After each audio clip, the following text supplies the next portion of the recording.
My name is Yael, Work Avenue. I know some of you already. Nice to see you. Nice to see new faces as well. Just give it a minute or so and we will get started.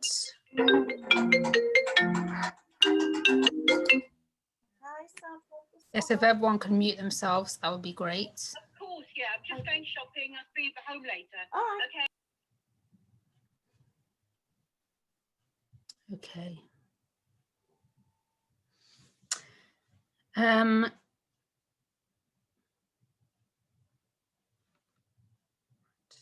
give it a second. Right, so those of you who don't know me, my name is Yael. I work on the employment team here at Work Avenue. I'm joined today by my colleague, Richard Linden. Richard, who is identifiable as the only man here. Richard is going to be letting people in, managing the chat. So most of the presentation today is going to be via PowerPoint presentation. So I'll be sharing the slides and speaking. But if you have any questions as we go along, so please feel free to put the questions into the chat and Richard will stop me so that we can answer any questions you have about anything that is covered today. I'm just going to get started because of time. Other people will join when they're ready, hopefully soon. So the topic today is CVs and cover letters. I probably say between Richard and myself, you might have seen hundreds, probably thousands actually, of CVs of cover letters over the years. I also work here, Work Avenue, with all of the employers who send us their jobs to try and match people looking for work with employers who have vacancies. So what I'll be saying today, there's no hard and fast rules, but it's based on our experience and the general principles and what we've seen works well and has been successful for clients who we have worked with. Okay. Share screen and we will start. Okay, hope everybody can see that. Perfect.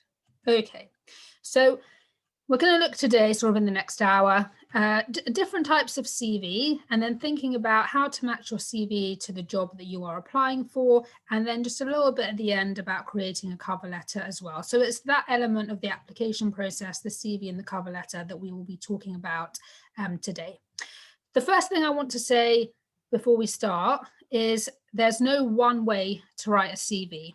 Okay, so it depends on where you're up to in your job search and your professional life, what sort of job you're going for, who the employer is, what experience and skills you have. So there isn't one right way. However, the purpose of the CV is to get you to the next stage of the process, to get you to the interview usually. So what you have to do is try and match your CV and tailor your CV as closely as possible to the job that you are applying for to give you the best chance of being shortlisted for the next stage. So however it looks, that needs to be the goal that you are attempting to reach. Okay, so there's two types of CV that you can come across, a chronological CV and a functional CV. Now, a chronological CV is the most common type of CV, and it's probably what a lot of you will think of when you think of CVs. It shows an overview of somebody's professional pathway, so where you've worked, where you worked previously to that, where somebody studied, some of their skills.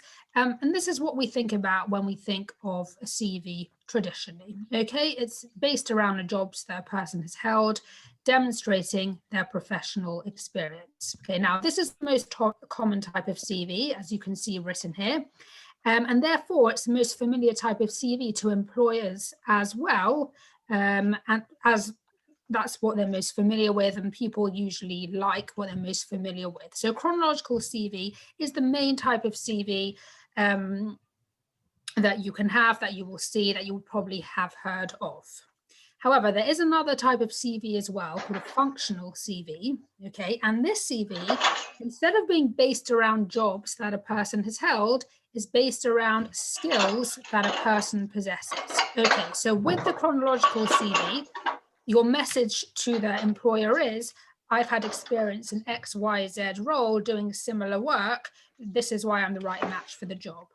With a functional CV, the message is, I have X, Y, Z skills which are transferable into the role that you are recruiting for. So people who haven't worked recently, if some of you are looking to return from a career break, haven't worked recently, or you haven't worked at all before, or you've never worked in the sector that you're applying for, may find a functional CV works better because it's based around transferable skills that you have, which can come from any environment and are transferable into a work environment. Now, I will be showing you examples of both of the CV soon, so hopefully it will make more sense then. But in a snapshot, in a nutshell, if you want to remember from today, chronological CV is based around jobs a person has held. Functional CV is based around transferable skills that a person has. Whatever type of CV you choose to have, okay, and that depends on your circumstances, the role, you know, what works best for you. Your CV has to be tailored to the role being applied for. Okay, now I've already mentioned this once already about matching your CV towards the role, but that really is the main point here. And I'm going to be talking you through certain approaches, principles, different ideas and strategies you can use to try and showcase your match for the type of role that you are going for. Okay, everything clear so far to everyone, I assume. Okay. Now, when you're applying for a job, okay, we're going to think about how you're going to match your CV to the role being applied for. So I'm just going to move on and I'll come back to this slide. So the way we're going to do this is by looking at a typical job, and this is actually a job that we had here at Work Avenue and placed one of our clients into this role last year. And I want to use it as an example to show you sort of how to look and review jobs and then how to put a CV together in line with the demands of a particular job. Okay, now, this job is a project leader job at an organization called Light Up a Life, okay? And what they do is they organize volunteer drive over the winter holidays. They match volunteers with different causes, different organizations, different social impact areas to try and help people at that sort of goodwill time of year, essentially. Okay, so they're looking for somebody to be a project leader and to put all of this together and manage this activity and this campaign. So you can see a few lines down, okay, start of the second paragraph, it says the main responsibilities of the role are, etc. And then there's a list of bullet points.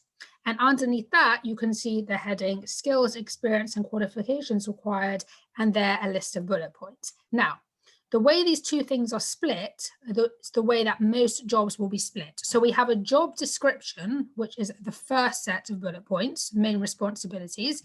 That is what the person would do in the job. And underneath, the skills, experience, and qualifications comprise the person specification. So the criteria that the employer has put together for the type of person that they feel will be successful in this role. That is the person specification, the skills, experience, and qualifications required. So now you know what the job is, and you can also see what type of person the employer is looking for, okay? So your basis now for putting together your CV is what you will see on the job description. Okay, I'm going to come shortly to talk about how you're going to put that together and how you're going to try and incorporate all the things they're looking for onto your own CV. So this is what I've just shown you, looking at the job description, the main duties, looking at the person spec, the skills, experience the employer is looking for, okay, and making sure that what the employer wants is on your CV is what we're going to move to soon. Now, just before we do that, I just want to talk about a case under the last two bullet points there. Sometimes you won't have a job description or a person specification. You might have a very short job advert. So you might go on to a Facebook group looking for jobs. You might get a message from one of your friends. It might be very, very informal. So local dental surgery seeking receptionist, send CV to. Now that is all you have. So it's not a long job description like I just showed you here. It's one line, okay? So in that case, you've obviously only got that one line to go on when putting together your CV. So you can't do it in the way that I described, but you can infer from what is given some of the things that may be required. So if it's a busy practice, they obviously want somebody who is organized, who can work under pressure.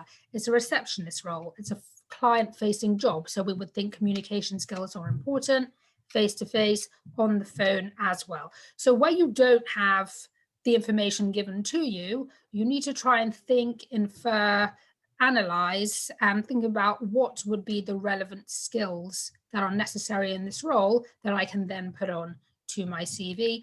Obviously, another thing you can do is Google, look up job descriptions for the type of role that it is, and you'll get an idea of some of the common themes that come up there as well. Okay. Richard, are there any questions before I go into the CVs? Not at the moment, no. Okay. Can we just put them on the chat? So back to this job that we've had a look at here. Okay. Now, the main thing when you're putting together your CV and your cover letter as well is you want to be focusing quite a lot on the person specification. That's the skills, experience, and qualifications section there.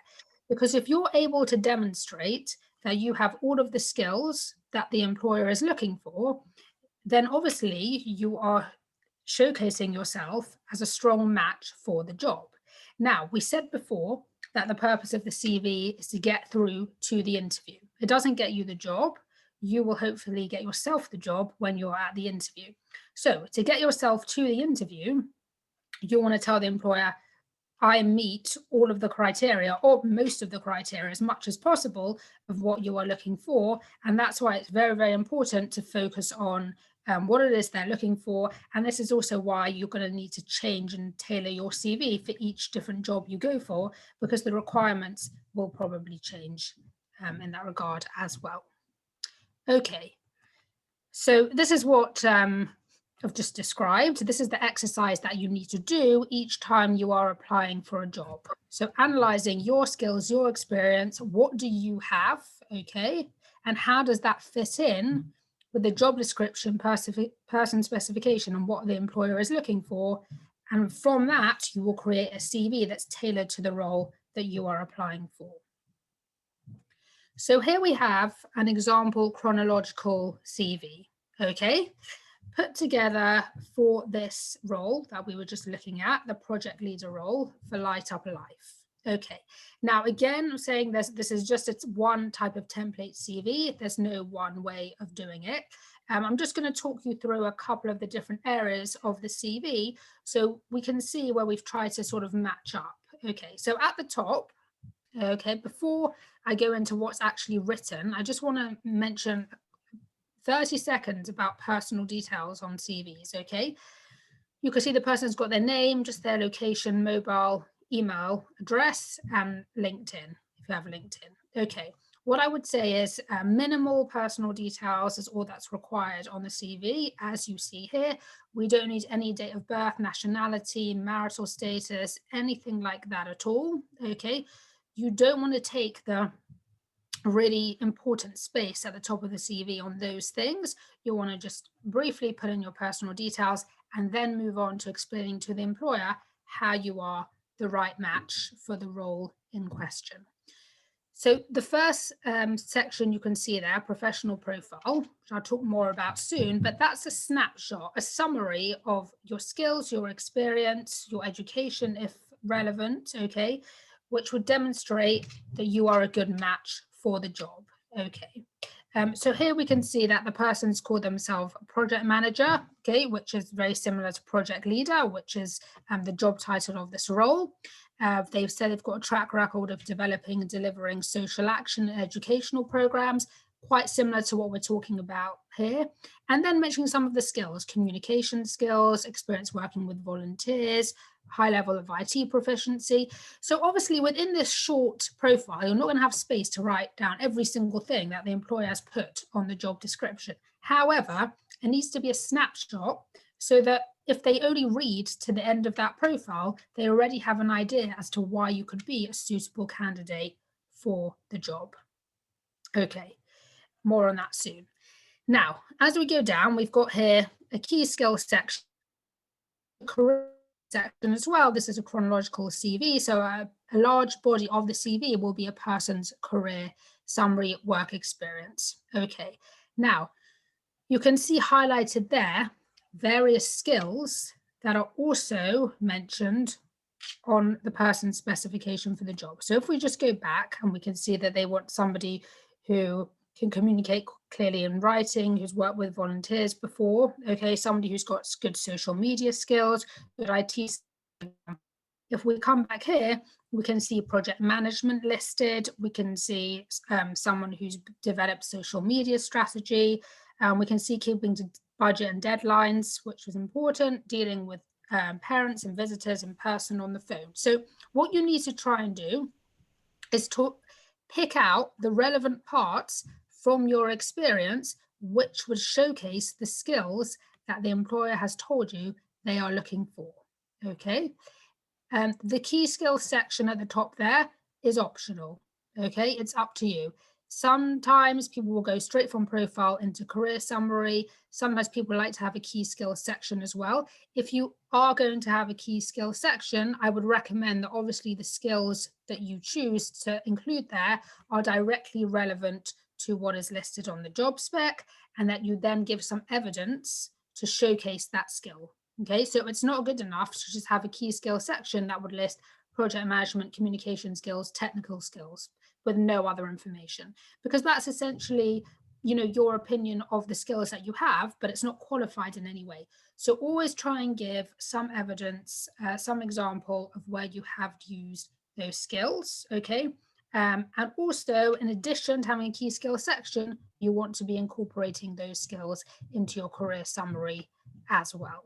Okay, and we'll talk more shortly about sort of how to exactly draft and write and think about what sort of things to put in to your career summary bullet points as well. Okay, you can see at the bottom, there's education qualification section on the CV, which is there. You can have that section, you don't need to have that section. The thing with CVs is it's very much up to you. Okay, it's your document and you need to put it together in the way that you think best sells you for the job in question. So let's say there's somebody who has had quite a successful career, but they left education quite early, okay, and weren't necessarily interested in education or academic in that way. A person like that may choose not to have an education section at all on their CV. However, somebody who has got a good background in education qualifications, and maybe somebody especially who's newer to the job market and newer to their professional career, will want to sell themselves more on their education potentially rather than their experience if they have less experience. So every time it's weighing up what is most relevant for you and what will sell you best for the job you are applying for. Okay. So that's in terms of the chronological CV in summary. I'm just want to move on and show you a functional CV. Okay. Now this would be from a different candidate. Now they're applying for the same job here. We're talking about the same job, the project leader at Light Up Life. But this is somebody who hasn't really worked recently, so they're not able to demonstrate professional experience in the way that this person has been able to do. So what they're doing instead, like I explained before, is basing their CV around their transferable skills they have, which are relevant to the job being applied for. Okay, so we've got profile in the same way at the top. But what I want to draw your attention to is this key skills section. Then they've picked skill headings relevant to the job. And then you can see the examples in there, okay, are examples of where the person has used those skills, but they don't necessarily come from a work environment, okay? So these skills are generally all transferable skills and they can come from any environment. So you can see the first point there under communication skills. So somebody working as part of a charity committee developed a fundraising strategy to communicate effectively with donors, and they raise money. Okay. Have a look under the project management area. So somebody who's coordinated the COVID-19 response volunteer program in their local community. And this is in a voluntary capacity. Okay. And that is a very good thing to talk about as well, because it just as an aside, it shows that you've been busy in the last few months and been active, and you have something to tell an employer about, skills that you've used, which is always a very positive thing. Okay. Or the last point, organising school leavers trip and yearbook when your child finished school. Now, none of these things come from a work environment, but they all are using the skills that are relevant for this job that the person is applying for. So there you can see the differences between the two CVs and how you would try to market yourself depending on what your background is and what it is that you have done previously. Okay, does that make sense to everybody? Okay, any questions at the moment?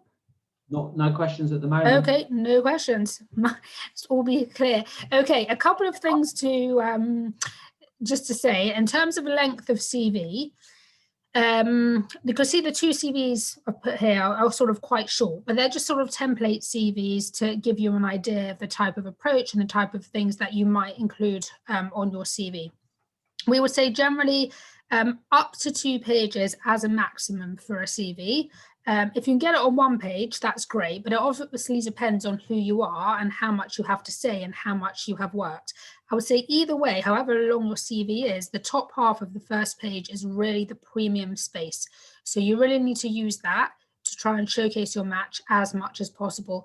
Thinking now there's many more people applying now for each job. I'm hearing this from employers I'm speaking to, which means that they have less time to look through CVs. So it could be a matter of seconds, okay? They're looking at your CV and they might only read the first few lines there of the profile, okay? So that's why it really needs to be targeted, and we'll talk about that in a second. However, you need to put your whole CV together as if it all will be read. So it has to work for just the profile being read, just the first half of the first page being read, and then a little bit more, and the whole thing being read. Okay, so whatever way they look at it, hopefully it's going to showcase your match for the role that you are applying for. Okay, let me just move on to talk more specifically now about a couple of sections on the CV. Okay, so the first one I want to talk about is that profile, personal or professional profile that can be called either, which comes at the top of the CV. So that is there at the top, enthusiastic project coordinator, and in this one as well, highly experienced, dynamic and innovative project manager. Okay, so whatever type of CV you choose, you do want to have a profile at the top. Okay, now think of it like a headline in a newspaper. Is the reader going to be interested enough to read on and find out more about you? Or are they going to be interested enough just from reading that they'll say, yes, we'd like to put this person in the yes pile to be shortlisted for an interview? Or are they going to think, there's nothing interesting here, it's quite generic, and it's not going to grab their interest? Okay, so the best thing to do is talk to the employer in their own language and be quite direct and obvious. So using words and synonyms from the job advert, okay? They ask for a certain thing, you can talk about it in your profile, mention it in your profile, okay? Choose a title wherever you can to provide a context. So you can see here that this person has called themselves a project coordinator because they have been involved in quite a lot of voluntary projects. Now, even if you haven't done something in a professional environment, an actual job, like a paid job, if you have been working on something in a voluntary capacity or another capacity, and you feel that that job title reflects what you have done, then you should use it because it immediately sets a context to the reader of who you are. So this person is a project coordinator, okay? Here they've written, they're a project manager. Great. Well, the job title for this role is project leader. You could have used that as well. So there's an immediate match straight away. Okay. Now, it might sound quite simplistic to you that they say they're looking for a project leader, so I use the same words. But actually, in fact, to an employer, it looks like somebody who's actually a strong match for the role and a very relevant candidate to be considered. So making it quite direct, making it quite obvious to them how you match is definitely something that you can do within your profile. Whatever title you choose, obviously it depends on who you are and what job you're going for, okay? But there's just a few examples here: marketing professional, geography graduate, returner, any of these that make sense in the context of the job you're going for, you should think about using, okay? Obviously make it focused, make it specific. I would say the trick with a profile to see whether your profile is strong or not so strong, okay, is do you know more about the person who's written the profile after you've read it? Okay, do you have an idea as to why they are applying for this job and why they could be suitable just from those few lines? If you've read it, you found out information about them and you think, yes, this could be suitable, I need to know more, but it sounds along the right lines, that's a good profile. If you're still confused and you haven't learned much, that's not a great profile. So obviously, the more targeted it is to the role, the better it's going to be for you in terms of your chances of being shortlisted for the next stage. Now, there's a couple of profile examples here that I've put down. They're not related to the job that we just looked at, but just to give you an idea of how they can look, okay? So the first one is for somebody who is a social worker and counsellor. So they're a professional, they've been working, so they call themselves a qualified social worker and counsellor with extensive experience. So we know immediately from the first sentence what they are, okay, professionally, what their title is, and that they've worked within the community. So we'd assume they could be applying for a job, a social work job within the community where the employer has asked for experience in that area, okay? We can see that they have given advice, they've given guidance, they've worked in multidisciplinary teams, okay, and by themselves. So a lot of the skills that would be relevant to this job, they've captured there. Now, obviously, we need to know more about the person and what their experience is and what they have actually done and have they worked with the sort of clients that they'll be working with in this role. However, it's not sure they're already. I knew nothing about them before, now I know this, okay? Same with the second example, okay? So we've got someone here who wants to work in the design field. So they've called themselves a creative and dynamic individual with a strong interest in the interior design sector. Okay, now, this is designed for somebody who hasn't actually worked in that field and possibly has taken a career break, but they're very interested in getting into design, okay? So they then said they've got a flair for design, they've got experience in developing brand and color themes for personal and communal events. Now, that could just mean that they've put together brand themes and colors and branding for a charity event, even for a personal event, okay, or someone within their community. Now, you might not think of it in this way because you might think, well, I was just putting together the color themes for my son's wedding, for example, but actually, when you want to describe it in a professional way, this is the type of terminology that you might think about using, okay? They've recently completed a qualification through self-study, so that shows they're quite self-motivated and definitely have an interest, and now they're looking to use their skills in a new role. So despite not having any professional experience in design, you can put together a profile which would infer that the person has the right skills, has the interest, and is very enthusiastic and willing to move into that role. Okay.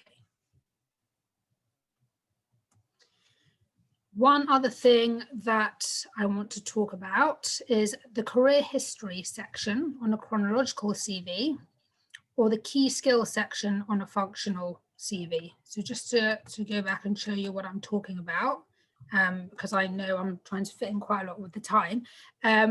So career summary is written here on the chronological CV. So that's where you would describe professional experience that you have. And the key skills section here on the functional CV is where you would describe the transferable skills that you have for the particular role, okay? For both of them, we would recommend using bullet points because it just breaks up the information, nice and neat, and it's easier on the eye and easier for people to read. And think about in every case, what was it that you did and what was the outcome? Okay, so what you want to avoid is having just a list of tasks, okay? You want to think about any achievements from what you did or any outcomes or some substantive content that would demonstrate that you did something that was, very worthwhile, okay? So obviously if you've worked in roles that are geared towards achievements, it's easier to do this. So if somebody's worked in a sales role, for example, where they're exceeding targets, this is what we will want to see. If someone's worked in a role that isn't directly target based, obviously the outcomes aren't so obvious, but it can be anything. It could be that you worked as an office manager and you introduced new systems which improved efficiency or saved the company money. It could be that you were looking after social media for a charity and your posts increased awareness of the organization or attracted more people to come to an event.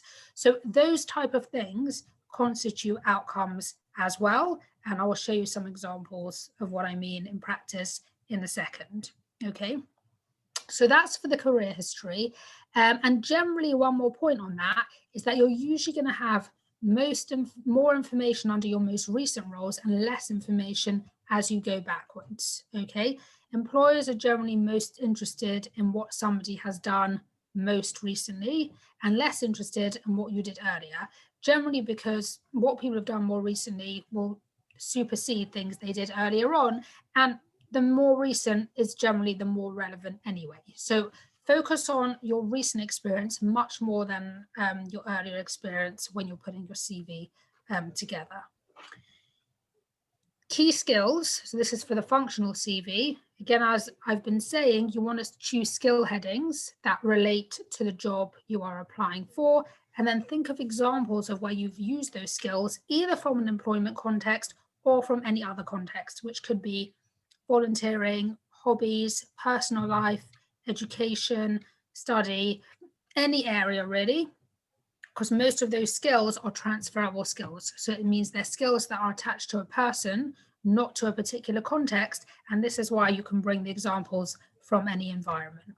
Okay. Whatever type of CV, again, I'm going to say it, we don't need to mention everything you've done in any job or in your life, okay?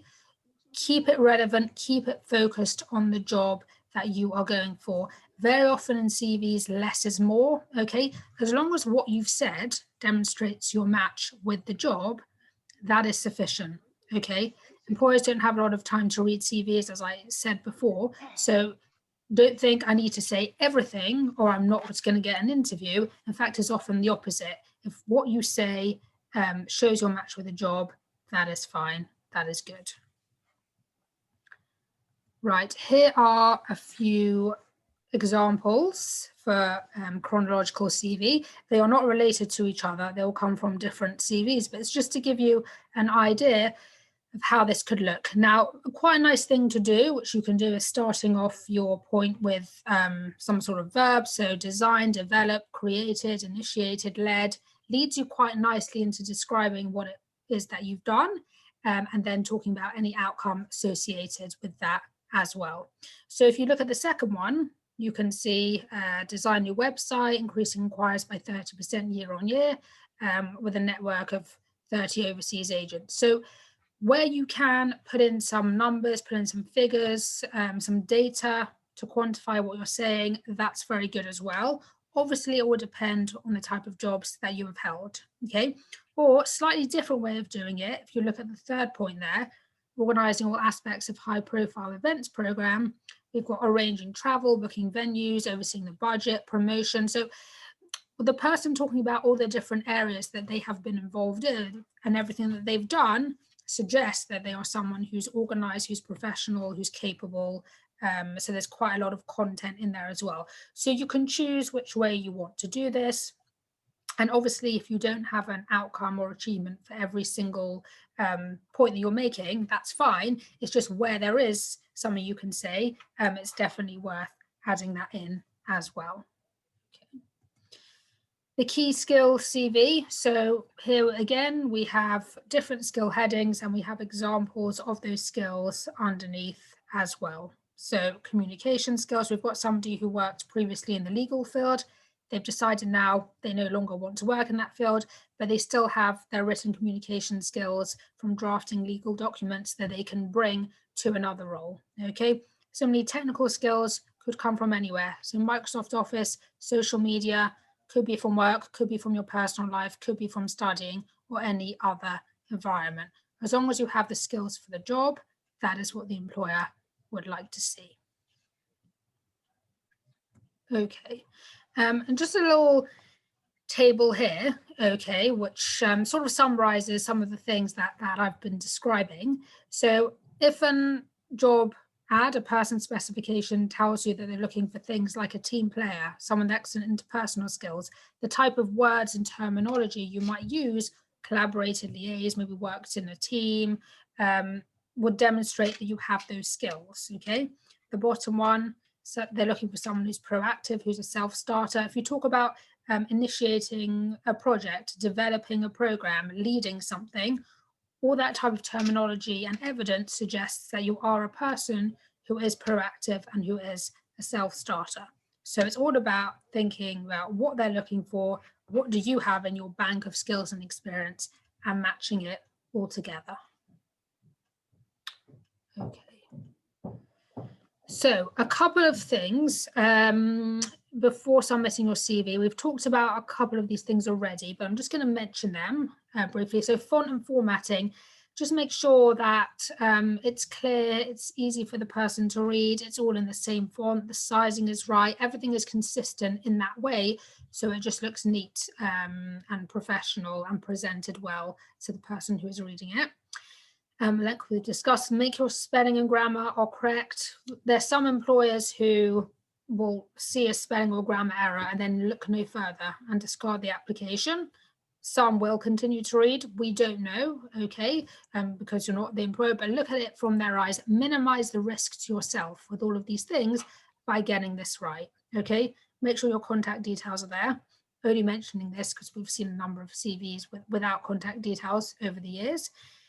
And then do a final cross-check between the person specification and your CV. So that list of skills and experience the employer is looking for, okay, look at that, look at your CV, try and tick as many points as possible that you have covered there. If you can, try and find somebody who's willing to read your CV, tell them I'm applying for this job. Can you read my CV? Can you tell me if you think it's a good match? It's quite a good idea because you've probably been looking at it a lot. So if you can get fresh pair of eyes, it's always helpful.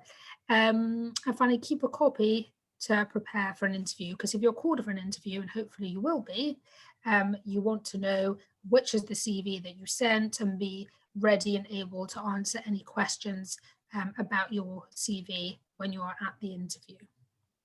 Okay, so that's my sort of whistle-stop tour through CV. We do have, just to mention, a longer CV workshop and also appointments available with our employment advisors one-to-one for people to obviously discuss this in your own personal situation. But I hope this has been helpful. Are there any questions, Richard? No, there's not been any questions. No one's got a question. Maybe now that everyone's heard the full workshop, that they might have some questions now, because we've got some time. We've got about 15 minutes. Yeah, I'm going to talk briefly about cover letter as well, but I don't know if anyone has any questions about CV, or if you want to write any down, we can cover them at the end. Okay, so let me just talk about cover letter. So very often you'll send a cover letter along with your CV. Sometimes employers ask for them, so obviously you need to send them. Other times, even if you're not asked to send a cover letter, it's a good idea to send some sort of cover letter or cover email, unless you're specifically told not to. It's a good idea to do that because it gives you another opportunity to demonstrate your match with the role. Now, the way that you're going to be writing in a cover letter is actually bit different to the way that you're going to be writing your CV, okay? It's not going to be a duplication of your CV. You're not going to repeat every single point you put in your CV into your cover letter. However, they will be similar and complementary to each other in the fact that you're applying for the same job. So in both of the documents, you're trying to demonstrate your match for the role. So there will be common themes between the two, and that is absolutely fine, but the style in which you write will be slightly different. Okay. Now, another thing that you can do that's actually helpful with the cover letter is if people are maybe returning to work after a career break, some of you, or maybe you're thinking about changing career, it gives you an opportunity to almost explain why you're interested in changing career or why you're now thinking of going back to work. So where the CV is a more sort of formalized document, this is more an opportunity to talk about your interest, your motivation for applying for this role, in addition to how you technically match the job. Okay, so this is definitely a helpful thing for people who are returning to work or looking for a career change. Or even if you're not, it's another opportunity to showcase your interest in the job.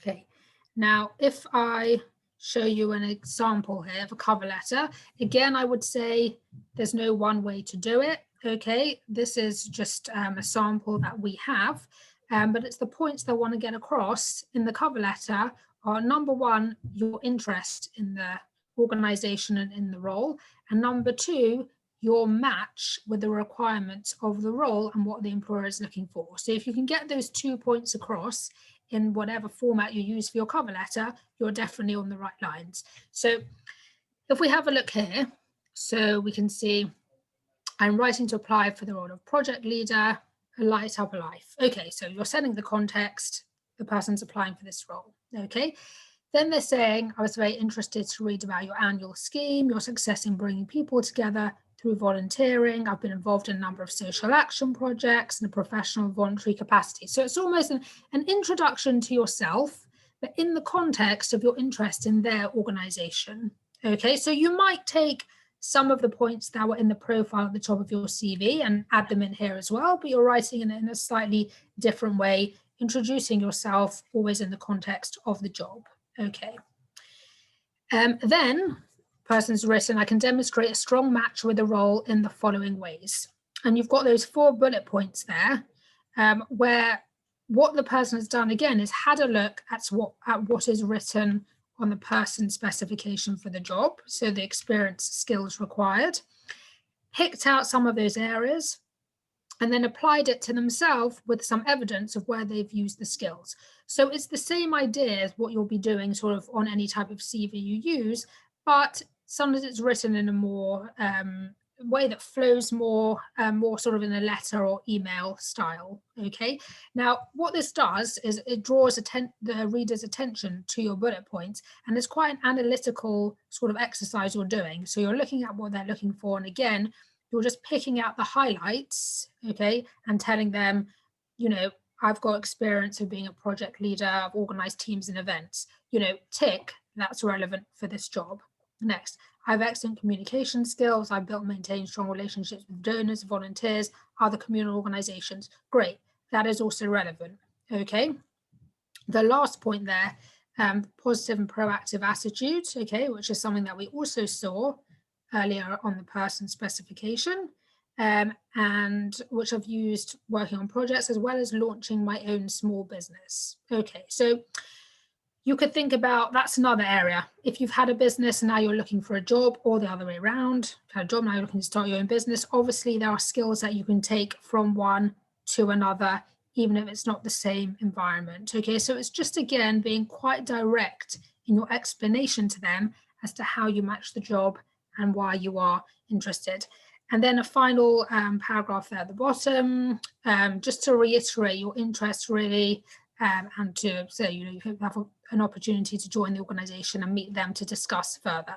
Okay. This is a template letter. I'd say you don't want them to be too long, probably 2/3 of a page, I'd say, about, if you're typing, it's sufficient. Cover letters can be sent as a letter. You could also send it as an email. Okay, so your cover letter can be the body of an email if you are applying via email with your CV, or you could attach a document which looks like a letter as your cover letter. It doesn't really matter which way around you do it. I've seen people do both. I don't think there's any absolute etiquette on this. It's more about, I think, what is actually written there.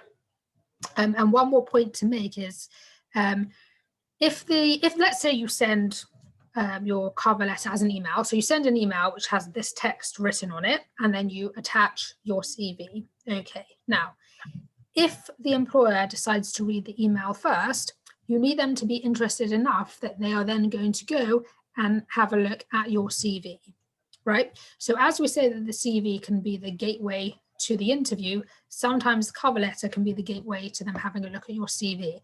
And obviously, we don't know this for sure because we don't know what order people are going to look at things. So sometimes they'll just open the CV and not read the cover letter. Sometimes they'll read the CV first and then the cover letter. Sometimes it'll be the other way around. So you never know exactly what is going to happen. And this is why you need to be ready for every eventuality, so that you are then demonstrating your match with a job, whatever way they read it, and however much is read of your application. Okay. So just a final couple of thoughts on today. Okay, first one being that your CV is your advert for the job you're going for, not your autobiography. Okay, so that's what I've been saying. Think about the job, think about how you match, pick out the relevant points, and that is sufficient. And as I said, it's to get you to the next stage of the process, not to get you the job. So whatever you can do to get yourself on the yes pile, okay, by showing your match as closely as possible, that is what you want to do. And that's what we have seen definitely works for people. And one last point I would make is, if you are able to network to get your CV passed on to an employer, okay, or to somebody who could pass on your CV to somebody else, that is really, really, really helpful for you, because as soon as you're a warm lead, you're more likely to be invited to an interview than if you're applying cold with other candidates. So as an aside, networking, really important in your job search. If you can pass your CV to contacts, to people who know you, and they can pass it on, that is definitely a very positive thing that you can be doing to try and find your next role. Okay, I think maybe there were a couple of questions now, Richard. Yeah, that's right. Yeah, we had a couple of questions. I think one of them is going to be fairly quick because it actually requires a much more detailed answer. I don't think we've got time for now. But Judy asked, what about applications that require filling in boxes? In other words, an application form as opposed to a CV and cover letter. Yeah, so fine. So Judy, yeah, that is a different type of application. So usually with employers, they'll either go with a CV and cover letter like I've described, or there will be an application form. Occasionally you'll have both. It tends to be, not always, but it tends to be smaller employers will use CV and cover letters, and larger employers will use an application form. If we're going for anything in the public sector, for example, that will be via an application form, and larger organizations as well. Yes, the rules there are slightly different, because with this, in a nutshell, this is obviously a longer answer. In a nutshell, with a CV, you're able to choose what you include, how you include it, how you write the information, you sell yourself in the best way you can. Application forms are much more prescriptive in terms of, they will say we want X, Y, Z information, and that is what you need to complete on the form. So there'll be a lot more information that you give on your application form that you wouldn't necessarily give on your CV. For example, sometimes you need to give career history back to your, earliest employment, or you might give details of every exam that you've taken in secondary education, which you wouldn't necessarily put on your CV. The one point I just want to mention on that is the personal statement, the open section in an application form, okay, where they ask you often to detail how you match the person's specification. Now, from that perspective, it's the same thing as what I've described here in terms of showing your match, but you need to go down point by point in a very sort of organized way. Okay, so if the first point on their list is experience of working in an office environment, okay, you would write down experience of working in office environment and your evidence of that underneath. If the next point is proficient in Microsoft Office, you'll need to write that down with evidence underneath, because the way that they assess the forms is how closely each candidate has met the criteria and given evidence of that. So the more that you meet, the more likely you will be shortlisted for an interview in that regard. So that's my sort of snapshot answer. But yeah, they are more prescriptive, and you do need to show your match with each area of the person's specification as far as you can. Yeah, I'll just to add to that, I would say some of these application forms can be very lengthy and quite a lot of information in them. If you are struggling with an application form, then perhaps it's better for a one-to-one appointment with an advisor, so they can spend a bit more time going through it with you. The other question to come in, Yael, is so someone's asked, due to redundancy and then COVID, She's approaching a career break of about 2 years, and she wants to know, should that be stated on the CV or just in the cover letter? Okay, so it's a good question about gaps on CVs. So it depends on situations. What I would say is, if you are using a chronological CV, and I would say that where people can, you should try and use a chronological CV because it's what employers are more familiar with. If you have a gap, you do want to try and account for the gap on your CV. So you don't want to just leave space with nothing, because then employers wonder where you were. And if they don't know, they sometimes, it's a bit concerning to them. Okay. Now, approaching 2 years, it's obviously a lengthy-ish gap. Okay, what I would say is, if you have something that you can put down in that time, so I don't know in your situation if you were doing any voluntary work, any studying, anything else that you could use to fill in the gap on your CV, that is one thing to be considered. I don't know if you noticed on the chronological CV that I showed, the top thing the person had done was actually a voluntary position where they were coordinating response to COVID-19 because they've been made redundant in February or March this year. So if there's something that you can put in, that's a good thing to do. Okay. If not, and you choose to have a functional CV instead, that takes the spotlight off the whole timeline, really, of your experience. And instead, you're going to talk about your skills. Then I would talk about that transferable skills that you have. And then maybe mention your cover letter that you are, looking to return to work following a career break. And these are your skills that you have, and this is why you're interested in the role. So you need to mention it, but you want to try and minimize it where you can and focus on your match with the job. So it's a bit of a balance there. I'd say one or the other. If you can, chronological with something to fill the time, that is probably the best thing. If you're not, you might think about functional CV instead of that, which is focusing on your skills. Yeah. Yeah. Okay. Well, yeah, there aren't any other questions unless anyone's got any very last minute questions. I think we've only got a couple of minutes left. So thank you very much, Yael. That was an excellent workshop on the CV and the cover letter. Thank you everyone for joining. Hope it was helpful. As we said, if anyone wants any more lengthy assistance from Work Avenue on your CV, your cover letter applications, in your interviews, networking, anything with regards to job searching, really, we do have a number of workshops. You could sign up on our website or to meet one of our employment advisors. All these services are free of charge. So I hope you all enjoy the rest of the day, the next session, which I think will be starting in about 5 minutes at 12:05. Yeah. Great. Thanks you all. Everyone. Thanks very much.